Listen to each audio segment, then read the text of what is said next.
எல்லாருக்கும் வணக்கம். இந்த வீடியோ பதிவு எதுக்குன்னா, ஒரு 2 முக்கியமான விஷயத்த உங்ககிட்ட தெளிவுபடுத்துறதுக்காக தான். ஒன்று இந்த திருச்சி கிழக்குன்னு போயிட்டு இருக்குல்ல, அதுக்காக. இன்னொன்று நான் ரீசெண்டாக அட்டன் பண்ண ப்ரெஸ் மீட்டில் ஒரு வார்த்தையை கான்ட்ரவர்சி ஆக்கிட்டாங்க. முதல்ல இந்த ப்ரெஸ் மீட்டை பற்றி பேசிடலாம். நான் ப்ரெஸ் மீட்டு கொடுத்துட்டு வந்துட்டேன். ஒரு விஷயத்த கான்ட்ரவர்சியாக மாற்றி அது தப்பாக 2-3 பேர் பேசுகிறேன்னொடனே நான் ட்வீட் போட்டுட்டேன். எழுத்துப்பூர்வமாக போட்டுட்டு, நான் ஏங்க மக்களை போய் அப்படி பேச போகிறேன், நான் ஏன் மக்களை போய் அப்படின்னு நினைக்க போகிறேன். திருநாயிலேருந்து வீடு வரைக்கும் புரிதலை பற்றி பேசணும்னு நினச்சேன்.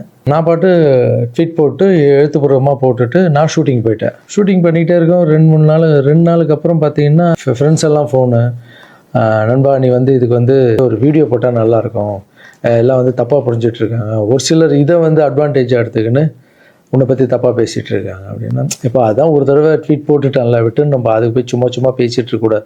தப்பு நம்ம பண்ணால் பரவாயில்ல, நம்ம தான் பண்ணலையே அப்படின்னு விட்டாச்சு. அதுக்கப்புறம் என்னுடைய ட்ரஸ்ட் குழந்தைங்கள்லாம் ஃபோன் போட்டு, நம்ம படிக்க வச்ச குழந்தைங்க அங்கங்கே வேலை பண்ணிகிட்டு இருக்காங்கல்ல, அங்கிள் நீங்கள் இதுக்காக ஒரு வீடியோ போடுங்க ப்ளீஸ், இது ரொம்ப தப்பாக போய்ட்டுருக்கு அப்படின்லாம் பேசினாங்க. என்னடா இது எல்லாம் அப்படி சொல்கிறாங்களே அப்படின்னு பார்க்கும்போது, வீட்டுக்கு போனால் வீட்டில் அம்மாவும் அப்செட்டில் இருக்காங்க. இதுக்கு தான் நான் ஒன்று அரசியலுக்கு போவானு நான்.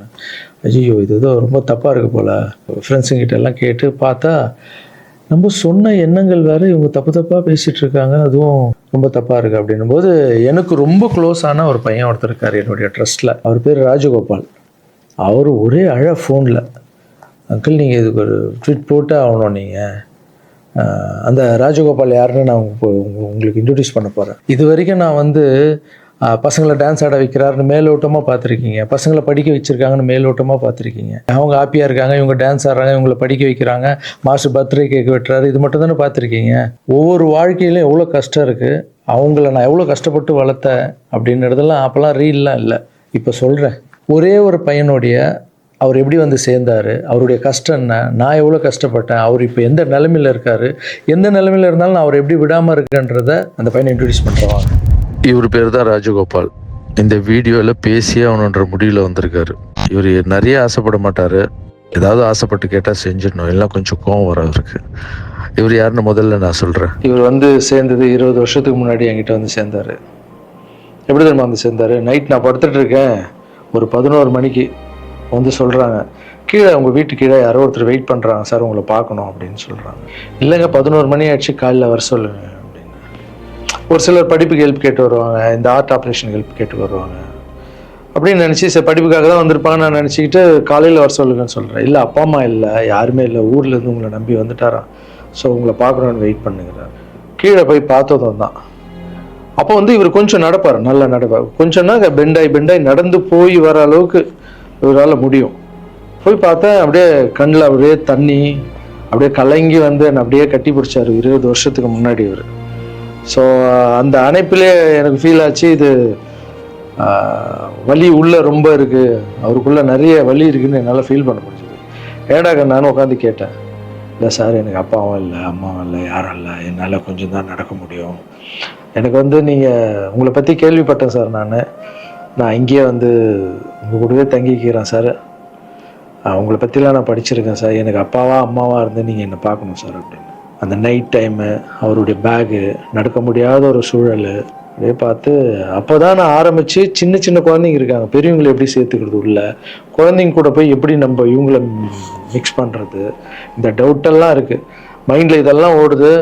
எல்லாம் சின்ன பசங்களாக இருக்காங்க, இவர் பெரியவராக இருக்கார், எப்படி உள்ள இதெல்லாம் போயிட்டு இருக்கும்போது கூட யோசனை பண்ணிக்கிட்டே இருக்கேன். பட் எது நடந்தாலும் இல்லை, கடவுள் அமைச்சிருக்காரு, அவ்வளோதான், சேவையே கடவுள், வாங்க நான் பார்த்துக்கலாம் அப்படின்னு அவர் அப்படியே உள்ளே கூப்பிட்டு போய் ஃபஸ்ட் டைம் சாப்பாடு போடுறோம் வீட்டில். அந்த பசியில் அவர் சாப்பிட்டது அதெல்லாம் கூட இன்னும் கூட எனக்கு ஞாபகம் இருக்குது. அந்த பசியில் சாப்பிடும்போது கண் கலங்கிட்டே இருந்தார், அவ்வளோ பசியில் இருந்தார் அவர்.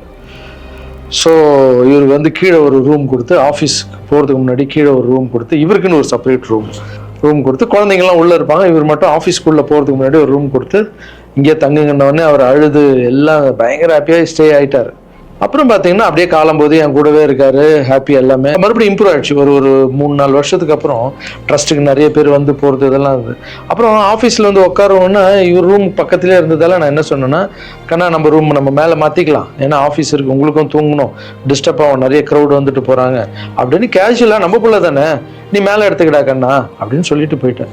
திடீர்னு நைட்டு ஃபோன் வருது, ராஜகோபால் கழுத்தை அறுத்துக்கிட்டாரு, அவருக்கு ரத்தம் ஊற்றுதுன்னு. என்னன்னு புரியல. நானும் ஒய்ஃபு எல்லாம் பதறிச்சுட்டு ஓடணும். போய் பார்த்தா ஒரு பிளேடில் எடுத்து கழுத்தை அறுத்துட்டு இருக்காரு. என்னன்னு ஒர்க்கர்ஸ் கிட்ட கேட்டால் அவங்க சொல்கிறாங்க, இல்லை நீங்கள் கீழே ரூம்லேருந்து மேலே மாற்றிட்டீங்களா அப்படின்னு. பார்க்கறதுக்கு தான் இவர் விளையாட்டு பிள்ளை மாதிரி இருப்பார், அமைதியாக இருப்பார், பயங்கர வால் இது. உடனே நைட்டு ஹாஸ்பிட்டலுக்கு அந்த சூழலை கொஞ்சம் நினச்சி பாருங்களேன். இதெல்லாம் இல்லாமல் நான் நார்மலாக நிம்மதியாக படம் பண்ணணுமா, வந்தோமா, எக்ஸசைஸ் பண்ணணுமா, தூங்கணுமா அப்படின்னு நான் இருந்துருக்கலாம்ல.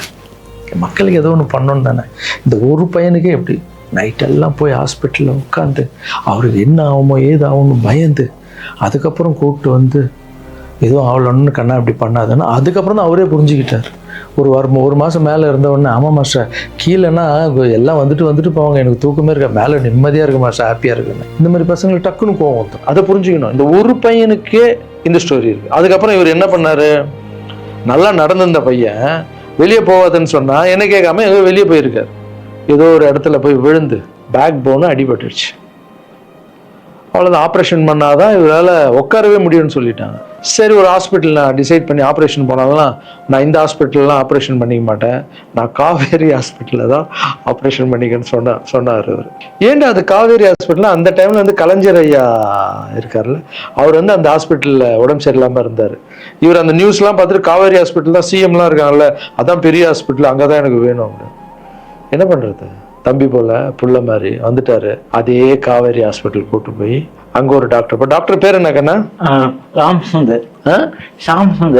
சுந்தர் டாக்டர். இப்ப கூட போய் பார்த்துட்டு வந்தீங்கல்ல? இப்ப கழுத்துக்கு அவர் ப்ராப்ளம், இப்ப போய் பார்த்துட்டு வந்திருக்காரு. உங்களுக்கு ஆபரேஷன் எத்தனை நாள் ஆச்சு, எத்தனை வருஷம் ஆச்சு? 5 வருஷம் ஆச்சு. 5 வருஷத்துக்கு முன்னாடி அந்த காவேரி ஹாஸ்பிட்டலே போய் இவருக்கு ஆபரேஷன் பண்ணி, இதெல்லாம் பப்ளிசிட்டி பண்ணணும்னு சொல்லியிருந்தா கீழே விழுந்தது போட்டிருக்கணும், ஆப்ரேஷன் டாக்டர் எப்படி பண்றாருன்னு போட்டிருக்கணும். ஆப்ரேஷனுக்கு அப்புறம் என்ன தெரியுமா நடந்தது, அதுதான் ஆப்ரேஷனுக்கு அப்புறம் இவரால் நடக்க முடியாது, ஒரு ஆளை போட்டு தான் பார்த்துக்கணும்னாங்க. அப்புறம் இவருக்கு ஒரு அம்மா வேலைக்கு ஆளை போட்டோம் இவரை பார்த்துக்கிறதுக்கு வீட்டில். இதெல்லாம் என் சொந்த வீட்டில் வளர்க்குறேங்க, நான் ஃபஸ்ட்டு வாங்கின வீட்டில் வளர்க்குறேன். ஆமாம், இதெல்லாம் என்ன சர்வீஸு, மக்களுக்காக பண்ணுறது. மக்கள் பணத்தால் தான் நான் நல்லா இருக்கேன். மக்களை போய் நான் தப்பாக பேசினேன்னு சொன்னோன்னே வலிச்சிருச்சு. எங்கள் அம்மாவே வீட்டுக்கு போகிற அழுதுட்டாங்க, இதுக்கு தான் நீ அரசியலுக்கு போவானான்னு சொன்னேன். ஒரு பையனுக்கு எப்படின்னா எத்தனை ஃபிசிக்கல் சேலஞ்சு நீங்கள் பார்த்துருப்பீங்க, என்னெல்லாம் நடந்திருக்கும் என் லைஃப்பில். அதை விட 60 குழந்தைங்களுக்கு என்னென்ன ப்ராப்ளம். ஒரு குழந்தைக்கு கொரோனா வந்து எல்லா குழந்தைக்கும் கொரோனா வந்து. இப்போ தான் வந்து ட்ரஸ்ட்டில் எல்லா பசங்களும் பெருசாகிட்டாங்க, ஒரே ட்ரஸ்ட்டில் இருக்கக்கூடாதுன்னு பசங்க அங்கங்கே படிக்க வச்சு அவங்க பாட்டி வீட்லேயே அங்கங்கே இருக்காங்க.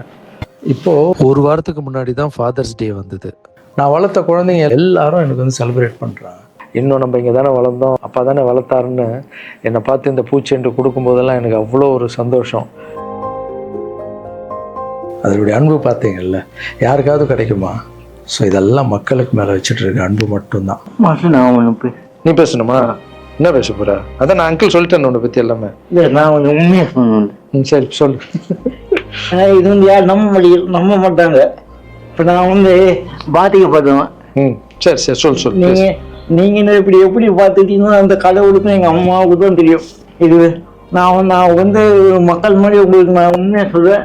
நான் கும்பிட அனைத்து கடவுள் மேலானே என்னை பெற்ற அம்மா மேலானே சொல்லுவேன். இந்த பின்னாடி நிற்காங்கல்ல, இவர் எங்கள் சார் மட்டும் இல்லை, எனக்கு அம்மா அப்பா எல்லாமே இவர் தான். எங்கள் அப்பா பெரிய கோடீஸ்வரர் அப்படின்னு என்னை வந்து நான் இப்படி மறந்துட்டேன் அப்படின்னு எங்கள் அம்மா என்னையும் அனாதையை விட்டுட்டாரு. எங்கள் அம்மா என்னை விட்டு போனதுக்கப்புறம் இந்த உலகத்தில் எப்படி வாழ போகிறோம் அப்படின்னு ரொம்ப தயக்கமாக இருக்கு. இது நீ ஃபீல் பண்ணக்கூடாதுன்னு நான் பேசினேன். இங்கெல்லாம் அதெல்லாம் இருக்கக்கூடாது, புரியுதா? இல்லை டே ஆமா, இதெல்லாம் அழக்கூடாது. நீ ஸ்டாப் பண்ணி பேச வேணாம், நீ பேச வேணாம். இல்லை, நான் பேசாம உனக்கு அடைக்கண்டா, தொண்டை அடிச்சுன்னா பிரச்சனை வரும். என் உயிரை போனாலும் பரவாயில்ல, என்னை என் உயிருக்கு கொடுத்து நீங்க இப்போ எங்கள் அம்மா என்னை எப்படி 10 மாதம் சுமந்து பெற்றாங்களோ அது மாதிரி இப்போ நான் உயிரோட உங்க முன்னாடி இருக்கேன்னா இந்த இவர் கொடுத்த தைரியமும் இவர் கொடுத்த 10 லட்ச ரூபா செலவு பண்ணி தான் நான் இப்போ உட்காந்துருக்கேன்.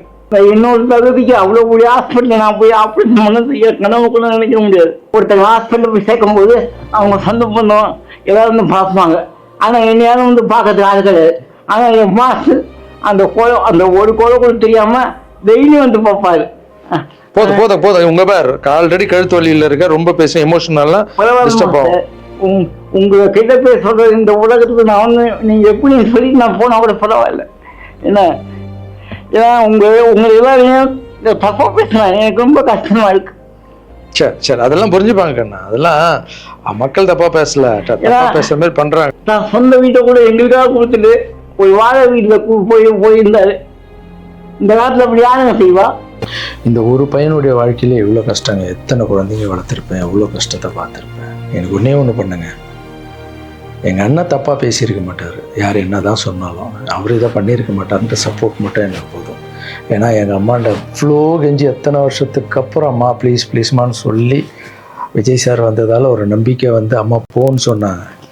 இப்போது இந்த விஷயம் எப்போ ஸ்டார்ட் ஆச்சோ இந்த கான்ட்ரவர்சி, அப்போத்துலேருந்து அம்மா மறுபடியும் பார்த்தியா நான் இதான் சொன்னார். ஏன்னா அம்மாவுக்கு 70 வயசு ஆகிடுச்சு, பாவம் அவங்க சொல்லி புரிய வைக்க முடியாது. அம்மா ஒரு சிலர் தான் வீடியோ போடுறான், பொதுமக்களுக்கு ஒன்றுமே இல்லை நம்ப மாட்டாங்கன்னு சொன்னால் கூட அவங்களுக்கு ஒரு மாதிரி இருக்கும், வயசானவங்க இல்லை, நம்ம போய் எழுத்தும் பேச முடியாது. ஏன்னா நிறைய பேர் நான் பார்க்குறேன், இன்னும் எல்லாத்துக்கும் அம்மா அம்மா அம்மா அம்மான்னு. அம்மா தானே சார் எனக்கு, என்னுடைய ஃபஸ்ட்டு ரசிகை எங்கள் அம்மா, ஃபஸ்ட்டு குரு, ஃபஸ்ட்டு டீச்சரு, அதுக்கப்புறம் என்னுடைய தெய்வம், என்னுடைய பெஸ்ட்டு ஃப்ரெண்டு, எல்லாமே என் வாழ்க்கையில் தாய் தாங்க. தாய் இல்லைன்னா நான் இல்லவே இல்லைங்க, நான் மட்டும் இல்லைங்க, இந்த உலகத்தில் யாருமே இல்லை. என் தாயுடைய ஆசீர்வாதம்னா நான் வந்தே இருக்க முடியாது. நான் பேசினா தாயின்னு வரும், அது வரலன்னா தான் தப்பு. நீங்கள் என்ன எல்லாத்துக்கும் தாய் தாய் தாய், நான் அப்படி தான். அப்புறம் இன்னொரு வார்த்தை கூட கேட்குறீங்க, ஏன் வர்றதுன்னா வர வேண்டியதானே, ஏன் மக்கள்கிட்ட போய் கேட்கணும்? மக்கள் திருப்பி மகிழ்ச்சியும் திருப்பின்ட்டு இருக்குல்ல. மற்றவங்களாம் கேட்க மாட்டாங்க, வந்துடுவாங்க. நான் மற்றவங்க கேட்க மாட்டாங்க, நான் கேட்பேன். என் சொந்தத்தை எல்லாரையும் கேட்குறேன், அதுமாரி மக்கள்கிட்ட ஒரு வார்த்தை கேட்டால் என்ன தப்பு? ஏன்னா அவங்க தான் என்னை வாழ வச்சாங்க, அவங்க தான். ஒரு வேளை வந்து எல்லாரும் சொன்னால் நீ அரசியலுக்கு வராத, ட்ரஸ்ட் விஷயமே போதும்னு ஒரு வேளை அவங்க நினச்சிருந்தா கேட்குறதுல என்ன தப்பு? அவங்களுக்கு மரியாதை கொடுக்குறதுல என்ன தப்பு? இனிமேல் நான் கேட்டு தான் பண்ணுவேன். 4 பேருக்கு சாப்பாடு போட்டால் அரசியலுக்கு வந்துடலாமா? மாற்றுத்திறனாளிக்கு 2 பேருக்கு டான்ஸ் சொல்லி கொடுத்துட்டா அரசியலுக்கு வந்துடலாமா அப்படின்னு கேட்குறீங்க. நான் 4 பேருக்கு சாப்பாடெல்லாம் போடலாங்க. பார்த்தீங்கல்ல, ஒருத்தருடைய லைஃபையே வளர்த்து எடுக்கிறேங்க, ரொம்ப கஷ்டம். எல்லாரும் அரசியலுக்கு நான் வந்த அப்புறம் இதை பண்ணுறேன் அதை பண்ணுறேன்னு சொல்லுவாங்க, ஆனால் நான் பண்ணிட்டு வரேன்னு சொல்கிறேன், இன்னும் வரேன்னு கூட சொல்ல. அதுக்குள்ளே அப்படி பேசாதீங்க. 4 பேருக்கு சாப்பாடு போட்டு அரசியலுக்கு வந்துடுறேன். நான் என்னுடைய கஷ்டம் ரொம்ப பெரிய கஷ்டங்க, ரொம்ப வலி இருக்குது எனக்குள்ளே, நான் நிஜமாக உழைச்சிருக்கேன். இதெல்லாம் கேட்கும்போது மனசுக்கு ரொம்ப கஷ்டமாக இருக்குது. முன்னாடி ஏதோ பேசிட்டீங்க, இந்த வீடியோ பார்த்தீங்களா, இப்போவாது என் கஷ்டம் புரிஞ்சிருக்கும். இனிமேல் அப்படி யாரும் தப்பாக பேசாதீங்க. இந்த திருச்சி கிழக்கு தொகுதி, ஸோ நிறைய பேர் இடத்துல பார்த்தீங்கன்னா திருச்சி தொகுதியில் லாரன்ஸ் மாஸ்டர் நிற்கிறாரு. நிறைய பேர் அண்ணா நீங்கள் வாங்கண்ணா, நீங்கள் வந்தால் நாங்கள் ஓட் போடுறோண்ணா, வெல்கம்ண்ணா, இதெல்லாம் சொல்கிறீங்க. நான் ஷூட்டிங் போகிற இடத்துல நான் ஏதாவது ஆஃபீஸ் போனால் கூட வாங்க எம்எல்ஏ சார் திருச்சி தொகுதியில் நிற்கிறீங்களா, எல்லாரும் சந்தோஷமாக கூப்பிட்டீங்க, அன்பாக கூப்பிட்டீங்க, உங்கள் அன்புக்கு எல்லாருக்கும் நன்றி. பட் அது எது தர்மம்னு ஒன்று இருக்குல்ல, என் மனசில் இருக்குதான் நான் இன்றைக்கி சொல்லிடுறேன். நான் திருச்சி தொகுதியில் நான் வந்து நிற்கணுமா, இல்லை விஜய் சார் எப்போது ஹீரோ ஆனாரோ அப்போத்துலேருந்து ஒருத்தர் போஸ்ட் ஓட்டியிருப்பார்ல, அதுக்கப்புறம் அவர் அரசியல் ஸ்டார்ட் பண்ண அப்புறம் அந்த அரசியலுக்காக உழைச்சிருப்பாங்கல்ல, அவர் ஆரம்ப ஸ்டேஜ்லேருந்து வந்தவங்களாம் இருப்பாங்க, அவங்க வரணுமா நான் வரணுமா? விஜய் சார் வீட்டில் இன்னும் எத்தனை பேர் திருச்சிக்காக வெயிட் பண்ணிகிட்டு இருக்காங்களோ நம்மளுக்கு என்ன தெரியும்? அது விஜய் சார் டிசைட் பண்ணணும். விஜய் சார் யார் நிற்க வைக்கிறாங்களோ யார் வேணாலும் ஜெயிப்பாங்க. ஏன்னா விஜய் சார் முகத்துக்கு தானே ஓட்டு விடுது. ஸோ அந்த இடத்துல போய் நான் போய் நிற்கிறதுன்றது அது தர்மமே இல்லைல்ல. யாரோ ஒருத்தர் விதை போடுவாங்க, அங்கே செடி முளைக்கும், அதுக்கு வேலி கட்டுவாங்க, அதை பாதுகாப்பாங்க, ஒரு மரம் ஒன்று வரும், அந்த மரத்தில் ஒரு பழம் வரும், அந்த பழத்தை நான் எடுத்து சாப்பிட்ணுமா விதை போட்டவங்க சாப்பிட்ணுமா? ஒரு வேளை நம்ம போய் சேரணுன்னா எப்படி நம்ம சேரணும்? ஃபஸ்ட்டு உறுப்பினராக போய் சேரணும். உறுப்பினராக சேர்ந்து அந்த கட்சிக்காக 3 வருஷம் உழைக்கணும், 4 வருஷம் உழைக்கணும். கட்சியுடைய எல்லா நலத்திட்டங்களையும் எத்தனை போய் வெளியே சொல்லணும். கடமையை செய் பலனை எதிர்பார்க்காதன்றது தான் என்னுடைய கோட்டை. உழைக்கணும். அப்புறம் கட்சி மேலிடம் பார்த்து சிஎம் பார்த்து நல்லா உழைக்கிறாங்க ஒரு போஸ்ட்டு கொடுத்தா அந்த போஸ்ட்டில் நம்ம இருந்து என்ன பண்ணணுமோ அதை பண்ணணும். அது தர்மம். நான் ஃபஸ்ட்டு என்னுடைய நிலைப்பாடை சொல்கிறேன். நான் எதுக்கு அரசியல் வந்திருக்கேன், ஏன் வந்திருக்கேன், யார் கூட போக போகிறேன் அப்படின்றத இன்ஃபார்ம் பண்ணுறேன். ஒரே ஒரு விஷயம் அவர்கிட்ட ஹெல்ப் கேட்க போகிறேன், எனக்காக இல்லை. எப்படி நம்ம ஹெல்ப் கேட்க போகிறேன்? கலைஞர் ஐயா இருந்தார், அவர் இருக்கும்போது நான் ஒரு சில குழந்தைங்கிட்ட ஆப்ரேஷனுக்கெல்லாம் ஹெல்ப் கேட்டேன், அவரும் பண்ணார். அதுக்கப்புறம் உதயநிதி ஸ்டாலின் சார், அவர்கிட்ட இப்போ தான் லேட்டஸ்ட்டாக ஒரு 2 மாதத்துக்கு முன்னாடி என்னுடைய மாற்றுத்திறனாளி பசங்க மல்லர் கம்பம் கற்றுக்கிட்டாங்க. மல்லர் கம்பம்னா ஒரு கட்டையை வச்சுட்டு அதுக்குள்ளே டான்ஸ் ஆடுறது கஷ்டப்பட்டு கற்றுக்கிட்டாங்க. அவங்களுக்கு ஷோஸ் எல்லாம் வேணும்னு அவர் நம்பர் என்கிட்ட இல்லை, கேட்டு வாங்கி ஒரு வீடியோ அனுப்பிவிட்டேன், அவ்வளோதான். அவர் என்ன பண்ணாருன்னா ஸ்டாலின் சார் சிஎம் சாருக்கு இதை அனுப்பி கேட்டு ஒரு வாரத்தில் சிஎம் சார் முன்னாடி ஆட வச்சுட்டாங்க. ஸோ அவங்கெல்லாம் அப்படி பண்ணியிருக்காங்க. அப்புறம் அன்புமணி ராமதாஸ் சார் பண்ணியிருக்காரு. நிறைய குழந்தைங்க ஆப்ரேஷன், அவர் ஹெல்த் மினிஸ்டராக இருக்கும்போது, நீங்களே நடிகராக இருக்கும்போது நான் ஒரு குழந்தைய கூப்பிட்டு வந்தேன், நீங்களே உங்கள் சொந்த காசு போட்டு ஆப்ரேஷன் பண்ணி அந்த குழந்தைய காப்பாற்றி கொடுத்து, நடிகராக இருக்கும்போதே ஒரு குழந்தைய காப்பாற்றிங்க. இப்போ சிஎம் ஆகிட்டீங்க, தைரியமாக வந்து உரிமையோடு கேட்பேன், ஒரு 1000 குழந்தைக்கு பண்ணு. 1000ன்னா நீங்கள் நினச்சா என்ன வேணால் பண்ணலாம் உங்கள் மினிஸ்டர்ஸ் கிட்ட சொல்லி. அது உரிமையோடு வந்து நான் போய் கேட்குறதில்ல, நியாயம் இருக்குது. அது சிஎம் பண்ணும்போது அதை வெளியே வந்து சிஎம் எனக்காக என் நண்பர் வந்து இத்தனை ஆப்ரேஷன் பண்ணார், இத்தனை குழந்தைங்க இந்த ஹெல்ப் பண்ணாருன்னு அப்போ பெருமையாக சொல்லிக்கலாம். நம்ம அதுக்குன்னு ஃபீல் பண்ணுறாதீங்க. அண்ணன் அரசியலுக்கு வரமாட்டார் போல். திருச்சி கிழக்கில் தான் நிற்கலன்னு சொன்னேன், அதுதான் தர்மம் இல்லைன்னு சொன்னேன், வேறு எங்கேயும் நிற்கலன்னு சொல்லல. நிற்போம் பொறுமையாக, அடி மேலே அடி எடுத்து வச்சு. அவசரப்பட்டு என்ன இது சீக்கிரம் வாங்கலாம் அப்படின்னு சொல்கிறேன். என்ன காய்கறி கடையாக போய் வாங்குறதுக்கு? இவ்வளோ நாள் நம்ம உழைச்சி காப்பாற்றி வச்ச பேரெல்லாம் ஒருத்தருக்கு போய் சரண்டர் பண்ணிவிட்டு அவங்களுக்காக உழைக்க போகிறோம்னா, அங்கே நம்மளுக்கு சீட்டு வேணாம், எதுவும் வேணாம், மரியாதை. எங்கே நம்மளுக்கு மரியாதை நல்லா கிடைக்குதோ, யார் கூட போய் சேர்ந்தால் மக்களுக்கு நல்லது நடக்குமோ எல்லாம் திங்க் பண்ணி அழகாக பண்ணுவோம். ஏதோ ஈஸியாக கிடைக்குதுன்னு எம்எல்ஏ சீட்டில் வந்து உட்காந்துக்கிட்டு, இல்லை மினிஸ்டர் சீட்டில் உட்காந்துட்டு பதவி அனுபவிக்கிறதுக்காக வருவேனா, என் சுயநலத்துக்காக வரேனா, இல்லை மக்கள் பின்னாடி வந்து நிற்கிறேன்னா, மக்கள் பிரச்சனைக்காக நான் வரேன். மக்கள் பிரச்சனைக்கு வர்றது தானே இங்கே கரெக்டான ஒரு விஷயம். இப்போ ஏதோ ஆசைக்கு ஏதோ கூப்பிட்றாங்க, அப்போ நம்ம போயிட்டு பதவியை அனுபவிக்கலான்றது தப்பு இல்லைங்க. அதுதான் என்கிட்ட ஆல்ரெடி இருக்கேன், நான் சந்தோஷமாக தானே இருக்கேன், என்கிட்ட எல்லாமே இருக்கேன். மக்கள் பிரச்சனைக்காக நம்ம வந்து எங்கே போகணும், யார் கூட போகணும், எப்படியாப்பட்ட அரசியலை கையில் எடுத்தால் மக்களுக்கு நல்லது நடக்கும்ன்றத நல்லா திங்க் பண்ணி பொறுமையாக நானே உங்களுக்கு இன்ஃபார்ம் பண்ணுறேன். 2 படம் போயிட்டு எவ்வளோ சீக்கிரம் சொல்ல முடியுமோ நான் உங்களுக்கு சொல்கிறேன். தேங்க்யூ. சர்வீஸ் இஸ் காட், மாற்றம் சேவையே கடும்.